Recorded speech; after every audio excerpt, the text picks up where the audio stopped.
Olá! Que tal a gente conversar hoje sobre o desenho universal para a aprendizagem, o famoso DUA? Opa, vamos sim.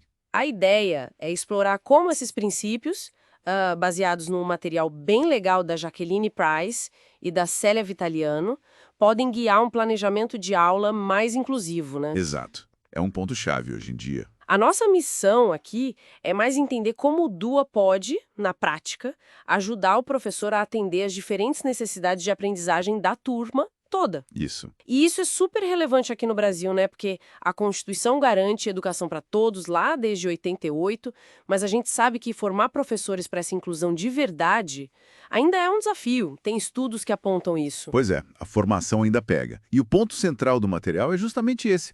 Como é que a gente pega os princípios do DUA e coloca eles, assim, de forma clara, no planejamento do professor, para que todos os alunos sejam contemplados. Certo. A gente vai ver um pouco da origem dessa ideia, os pilares e como isso se traduz para o dia a dia, para a aula mesmo. Legal. E por onde a gente começa? Pela origem? Pode ser. É interessante porque o DUA, ele não nasceu direto na educação, sabia? Ah, é? Veio de onde? Veio da arquitetura, do desenho universal mesmo, aquele que pensa em eliminar barreiras físicas. Tipo, ter uma rampa ao invés de só escada, sabe? Para todo mundo poder acessar. Nossa, que interessante.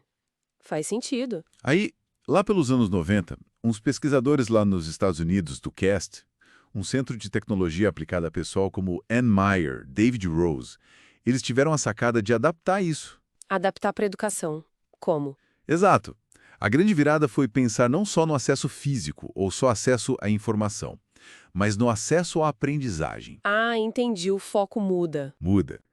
A ideia deles foi criar um currículo que já fosse flexível na origem, sabe? Que já pensasse em remover as barreiras para o aprendizado. E para isso, eles foram buscar insights até na neurociência, para entender como o cérebro aprende. Neurociência.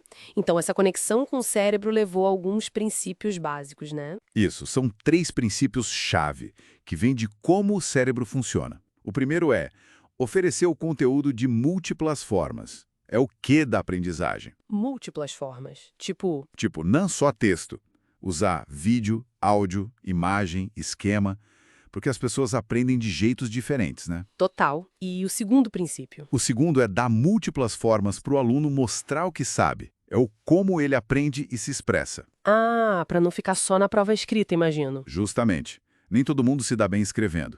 Pode ser falando, desenhando, criando um modelo, usando um software. Dar opções. Entendi. E o terceiro? Qual é? O terceiro foca em múltiplas formas de engajar, de motivar os alunos. É o porquê e o pra quê daquilo. A motivação. Fundamental. Essencial. Como conectar com o interesse deles. Como dar alguma escolha. Como tornar aquilo relevante para a vida deles. Sabe? Essas perguntas guiam o professor. Estou mostrando de jeitos diferentes. Os alunos têm como expressar o que aprenderam de formas variadas. Como eu faço para despertar e manter o interesse da galera? Faz muito sentido. E como isso tudo se encaixa no planejamento do professor? No plano de aula, por exemplo? Se encaixa perfeitamente. O DUA é, na verdade, uma abordagem de currículo. A ideia é que o problema não está no aluno, mas talvez nas barreiras que o próprio currículo impõe. O DUA ajuda a pensar num currículo que já nasce minimizando essas barreiras. É uma mudança de olhar importante. Uma mudança de perspectiva. Gostei disso. E na prática, como o professor começa a planejar com o DUA? Tem um passo a passo? Não é uma receita de bolo, mas tem um caminho sugerido. Começa com o básico, conhecer bem seus alunos. Entender as necessidades de cada um? Exato.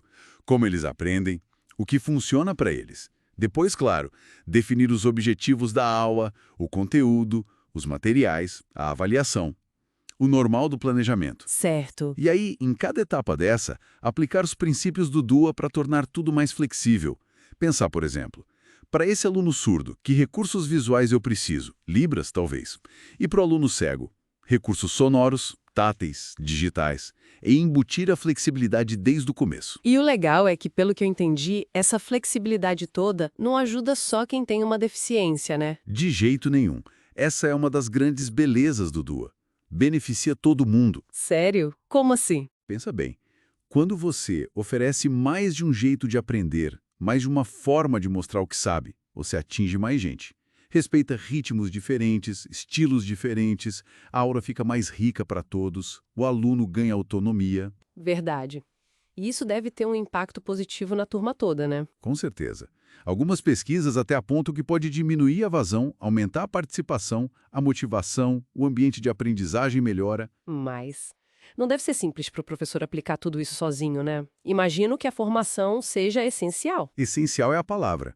Não adianta a gente falar de DUA, ter intenção inclusiva, se o professor não se sente preparado, se não tem as ferramentas, o conhecimento para colocar em prática. A formação continuada é chave para isso virar realidade na sala de aula. Então, resumindo um pouco, o DUA parece ser mais que só um método. É quase uma filosofia de ensino. Eu diria que sim, é uma mudança de mentalidade. Planejar já pensando na diversidade desde o começo para que o aprendizado seja acessível e engajador para cada estudante. É tirar a inclusão do discurso e levar para a prática mesmo. Perfeito. E isso exige do professor conhecer bem seus alunos, o que, como e por que aprendem, e também olhar para a própria prática, né? Refletir, ajustar, experimentar, construir o que alguns autores chamam de pedagogia acessível. Fica bem claro, então, que o DUA oferece um caminho muito concreto para a gente fazer valer o direito à educação para todos, né? Apostando na flexibilidade do ensino. Exatamente. É um caminho promissor. Muito bom. E só para a gente fechar com uma reflexão, imagina se esses princípios do DUA não fossem pensados só para o plano de aula individual, mas fossem integrados desde o começo no design de currículos inteiros, de materiais didáticos, de tecnologias educacionais. Nossa! Como isso poderia, talvez, remodelar a experiência de aprender de uma forma muito mais ampla, para além da sala de aula? Fica aí a provocação.